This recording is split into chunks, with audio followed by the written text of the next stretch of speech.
Hinagit at kinalap ng Agila News Team. Agila Balita!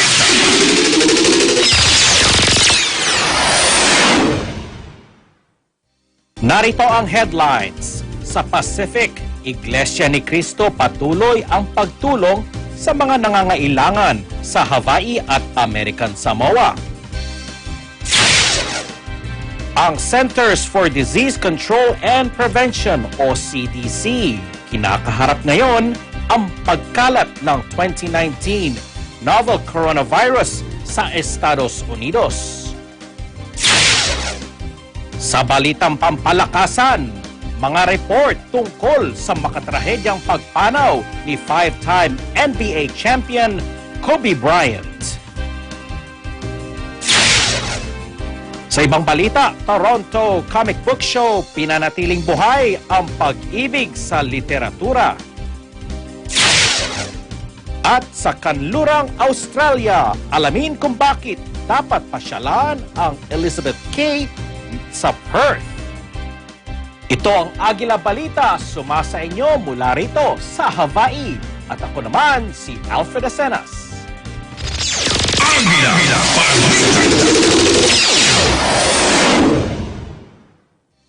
Ayon sa mga nakaraang survey, ang estado ng Hawaii ay may pinakamataas na antas na pamumuhay o cost of living sa buong Estados Unidos.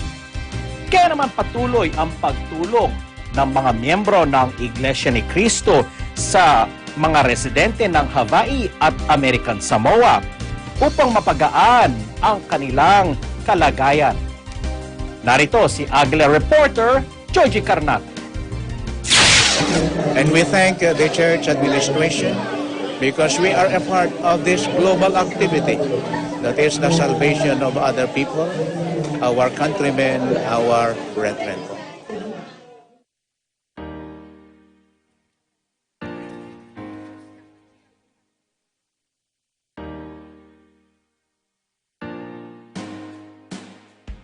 Patuloy ang pagkakawanggawa ng mga miyembro ng Iglesia ni Cristo sa buong Pasipiko sa pamamagitan ng kanilang kilusang kabayan ko, kapatid ko.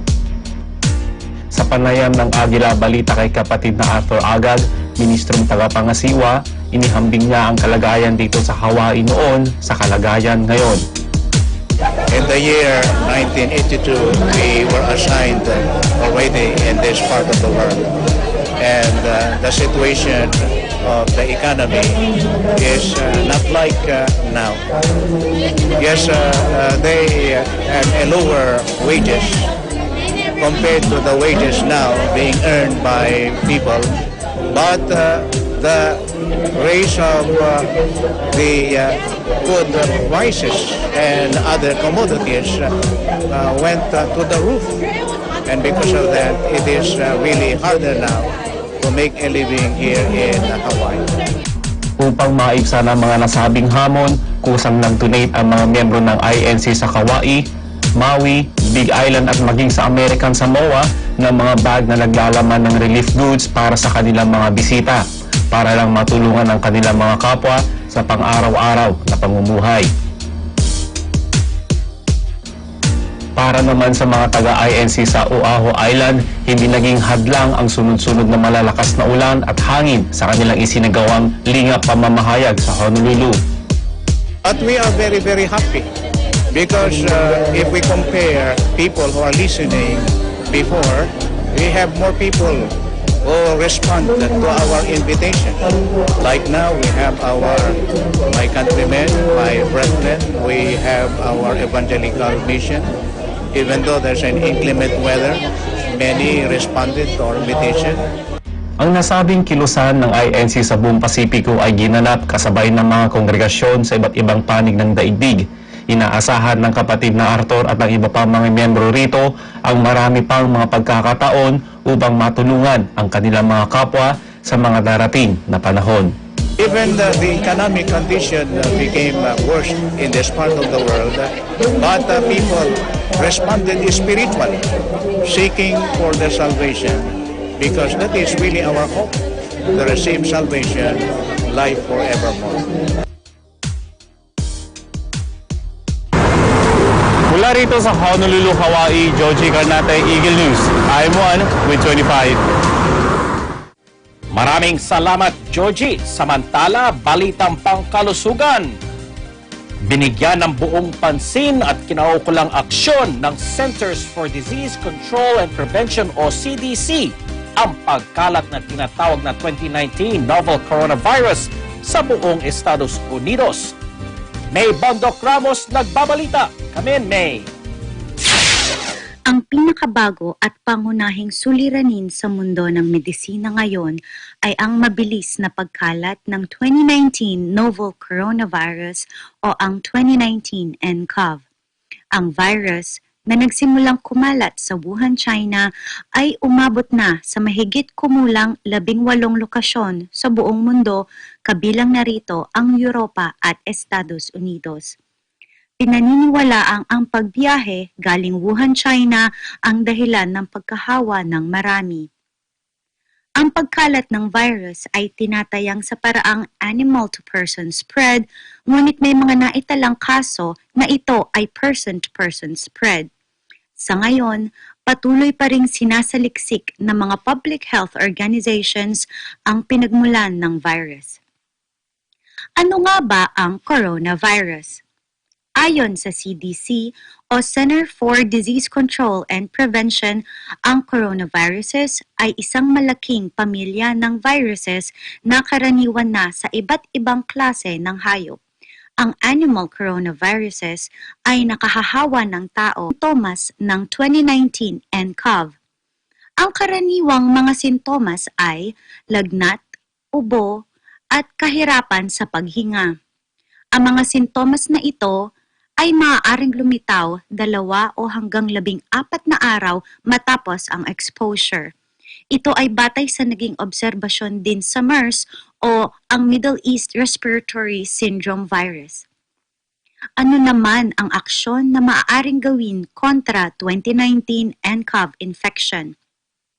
Sa ngayon, wala pang bakuna upang maiwasan ang nasabing virus. Ang pinakamabisang magagawa muna sa ngayon ay pag-contain ng mga kumpirmadong kaso at mga tao na nasa kategoryang under investigation at ang prebensyon sa exposure sa virus. Inirekomenda ng CDC na gawin ng lahat ang anumang mga hakbang upang makatulong sa pagtugon sa umuusbong na banta sa kalusugan ng publiko sa paggawa ng mga sumusunod.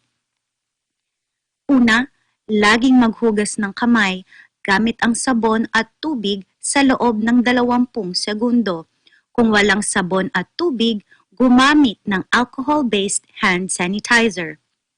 Ikalawa, iwasang hawakan ang mata, ilong at bibig ng hindi nahugasang kamay. Ikatlo, iwasang lumapit sa mga taong may sakit. Ikaapat, manatili sa inyong tahanan kung kayo ay may sakit na. Ikalima, takpan ang bibig ng tissue kapag uubo o babahing. Pagkatapos ay itapon ang tissue sa basurahan.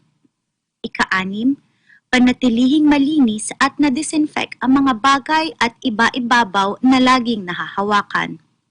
Ikapito, para sa lahat, panahon ngayon ng flu at respiratory disease, kaya naman inirekomenda ng CDC na magpa-vaccine, gawin ang mga hakbang upang maiwasan ang pagkalat ng germs at kung inireseta, uminom ng antivirals.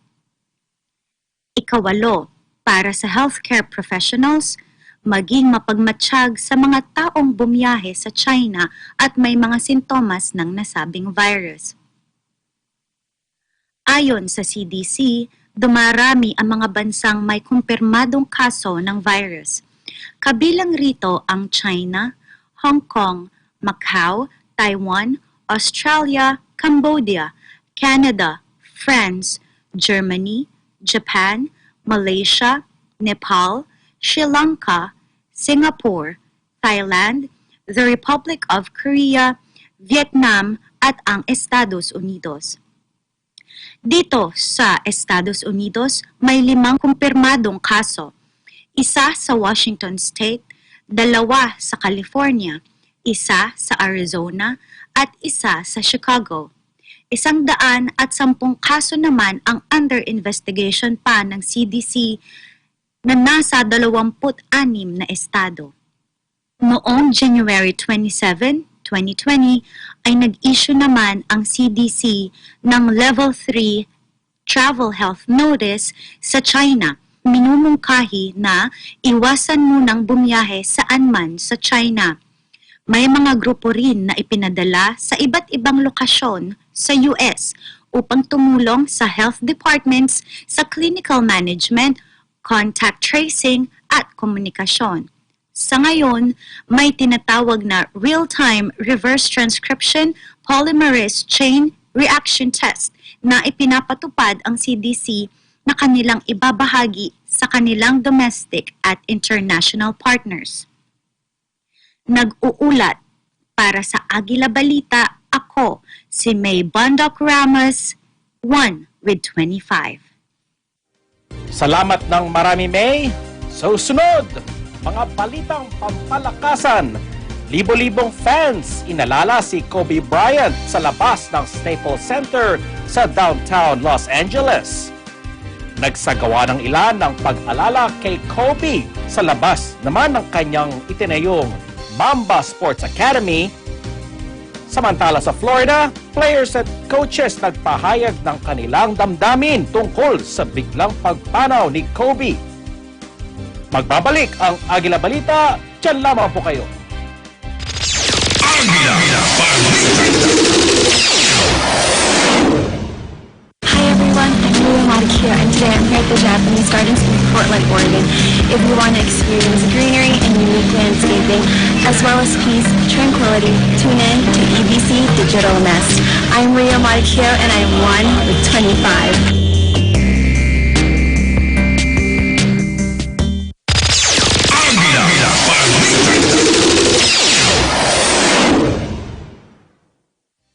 Agila Balita pa rin mula rito sa Hawaii.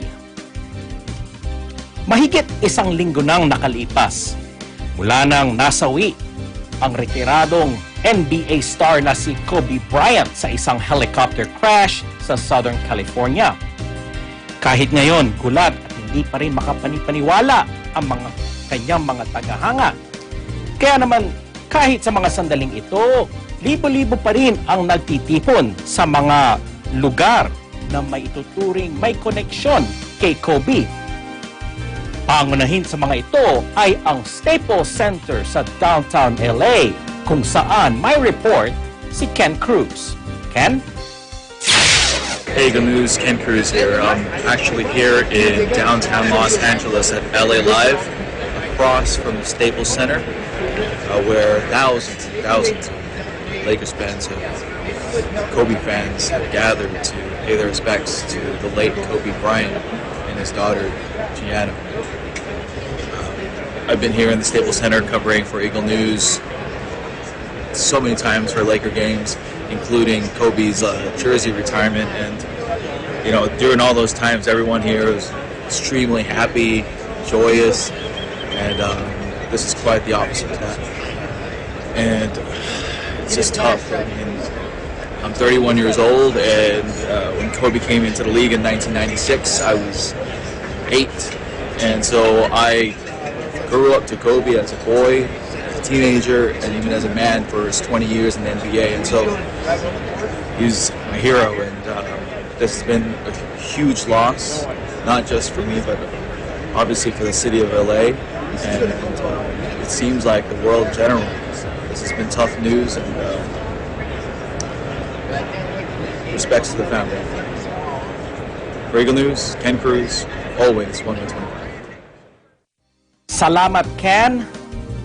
Samantala, nagdagsaan ang fans ni Kobe sa labas ng Mamba Sports Academy upang alalahanin ang kanyang buhay at ang kanyang naging kontribusyon sa industriya ng basketball. JC Cabrintina para sa mga detalye. Altonos, California, people continue to gather to remember the life and legacy of basketball legend Kobe Bryant.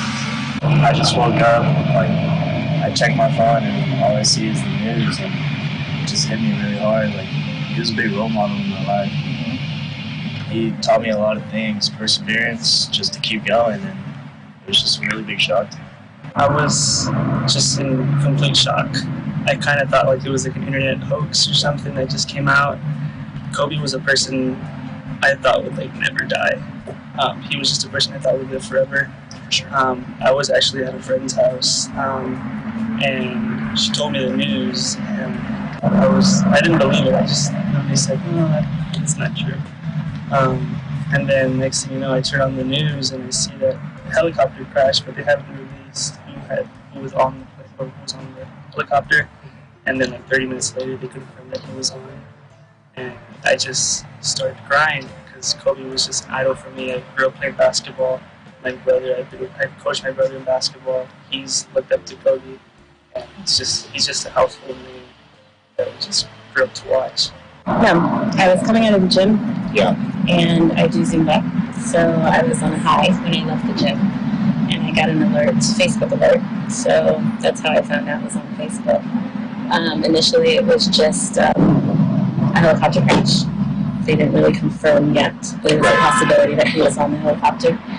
And so I immediately Googled, because I know there's a lot of hoax, especially with celebrities. And so I immediately Googled it. It still didn't say anything yet. And then I called my brother, he didn't answer, and then my daughter called me.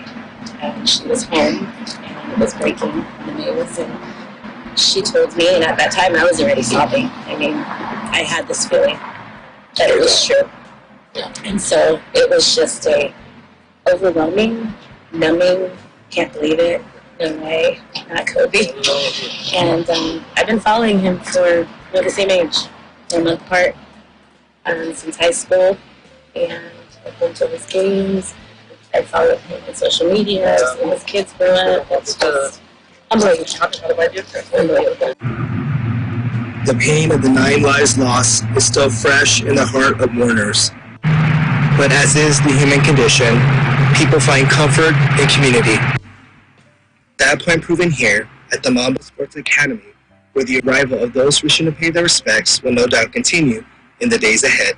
I'm Jason Gabritina, Eagle News, and I am 1 with 25. Salamat sa report, JC. Usapang Kobe Bryant pa rin. Players at coaches naman sa Florida ang nagpahayag ng kanilang saloobin o reaksyon ng kanilang kapamatok sa laro. Sa isang di pangkaraniwang larong kalakip ang umaapaw na kalungkutan, hindi nila malihim ang kanilang nararamdaman. Melissa Potes para sa kanyang report. Melissa? Hours after the loss of NBA legend Kobe Bryant, the LA Clippers and the Orlando Magic took the court at Amway Center. The atmosphere was different, somber for a basketball game. They honored the Black Mamba with a moment of silence, and like previous games that day, a 24-second shot clock violation and an 8-second backcourt violation were made by each team to chants of While the Clippers would win 112-97, the sentiment was the same. This game was different. And I told our guys, like, I don't know, before the game, I don't know how you handle this. Like, it's such a shock. Some of you may not feel anything right now, and they come out during the game. We're not prepared. Nobody is for this tragedies like this. We just aren't. It was a tough night. It was tough. It was quiet before the game. It's hard to focus because, of course, it's bigger than basketball. What happened. It's hard to even talk about. It's hard to focus. So we try to, we went out there, tried our best, try to, keep our minds off it. But it's definitely hard. It was tough. It just, felt a little bit. It's hard to explain. It just didn't feel right. Playing out there, it was just, it was sad. It was just, I don't know. It's hard to explain how it just wasn't. Definitely wasn't a normal feeling being out there. Definitely different, and it's just a different feeling for sure. You could sense it in the locker room. Doc said his guys were the same way. know, so it's a tough day. It's a tough day for our league and just for, you know, sports fans and obviously his family and the people that knew him. And you know, there's not many, you know, guys like him. So yeah, it's a difficult day for sure. After the game, players and fans reminisced about what Kobe meant to them and to the sports world. He came out as one of the guys that straight out of high school, no college, and the first year he played, he was second guessing himself that maybe I should have stayed with it, should have stayed in college, didn't get a lot of playing time. Coaching staff wasn't exactly agreeing with what he wanted to do, and he became one of the best players to ever be on planet Earth. You know, the impact that he's brought to this sport, it's unfathomable. You can't really fathom it.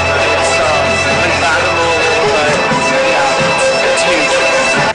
Kobe and I've had some interactions over the years, you know, becoming acquainted, and this last summer it really felt like, you know, he started to develop a mentorship with me, and you know, it was a beautiful thing, you know, just to get to you know, experience some of the things that he was teaching us about the game of basketball. My rookie year in Philly, the game we played against them, he had to surpass Shaq. He needed like 4 points, something like that, and he did it in the first half, setting like, you know, like hit like 3 threes in a row, like crazy shots, just Kobe at his best, and I was really wild in that moment. So that's really a great memory I have of him live. That was the first time I played against him, and that was just.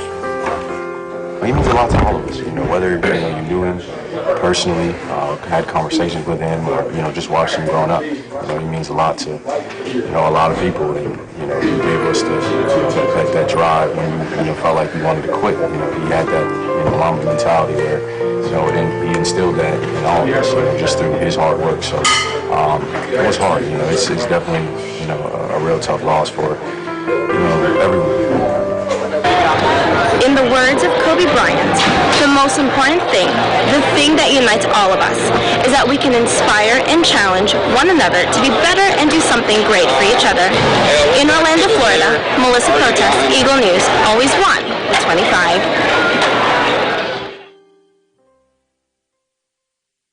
Salamat sa mga report sa aming pagbabalik sa Canada. Toronto Comic Book Show, pinanatiling buhay ang pag-ibig sa literatura. At sa Western Australia, alamin kung bakit dapat pasyalan ang Elizabeth Quay sa Perth. Pagbabalik ang Agila Balita makalipas ng ilang saglit. Agila Balita.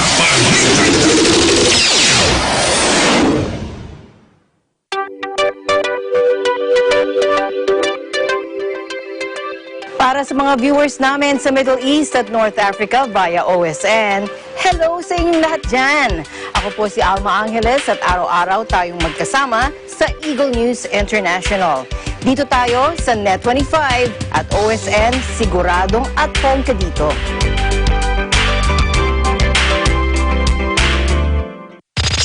Agila Balita.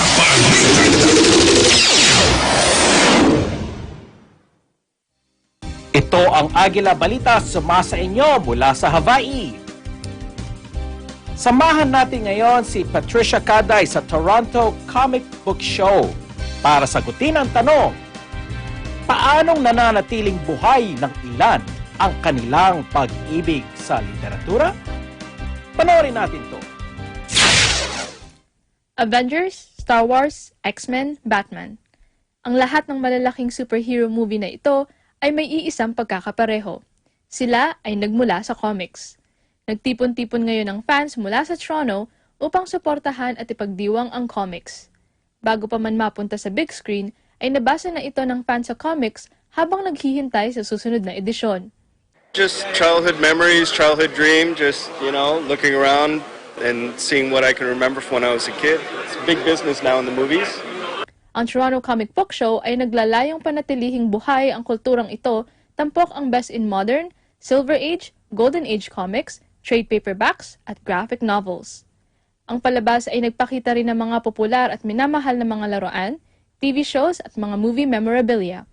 Well, comic books are important because they're number one, they're a mix between, and this is going back to the past when comic books weren't as respected. If you had a good book, it was an amazing book, bestseller.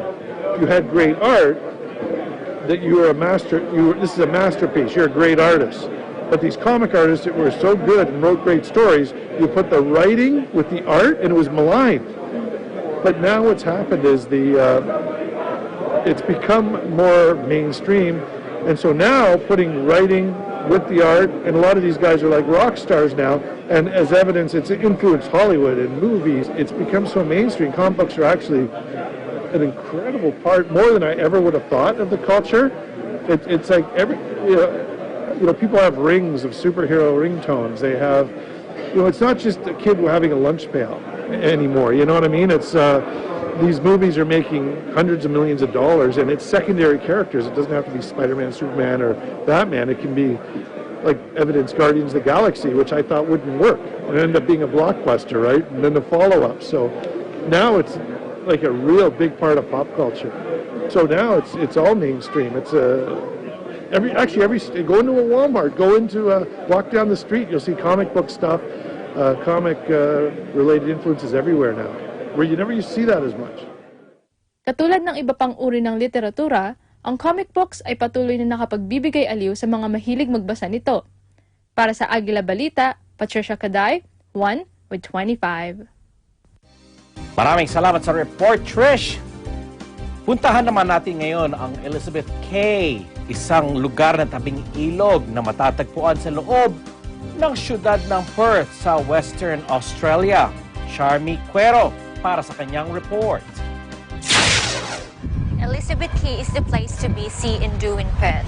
This Lemon waterfront entertainment and leisure precinct offers something for everyone. Elizabeth Quay is transforming the foreshore into a free playground for all ages to enjoy the city's active lifestyle, abundant sunshine, amazing views, alfresco dining, outdoor markets, and lively festival scene.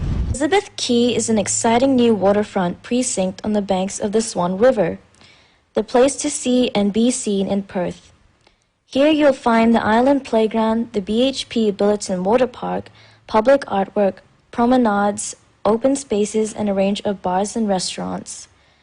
Other activities to be enjoyed in the area include segways, Little Ferry Cove, gondola on the Swan, or just take a leisurely stroll alongside the river or stop for a selfie on the bridge. There's also 24 short-term public boat moorings available. Entertainment takes place on a regular basis at points around Elizabeth Quay. It's also easily accessible by public transport, a short walk from the Elizabeth Quay train and bus port. A range of scenic river cruises sail tourists and locals from Barrack Street Jetty to the Swan Valley, Fremantle, and Rottnest Island. Elizabeth Quay is a vibrant destination with activities for people of all ages at all times, with plenty to see and do, operating all year round. If you happen to visit Perth, make sure to visit Elizabeth Quay, must see in your travel's list. Reporting from Perth, Western Australia, this is Charmy Caro and I'm 1 with 25. Salamat, Charmy, at dito natatapos ang Agila Balita mula rito sa Ibayong Dagat.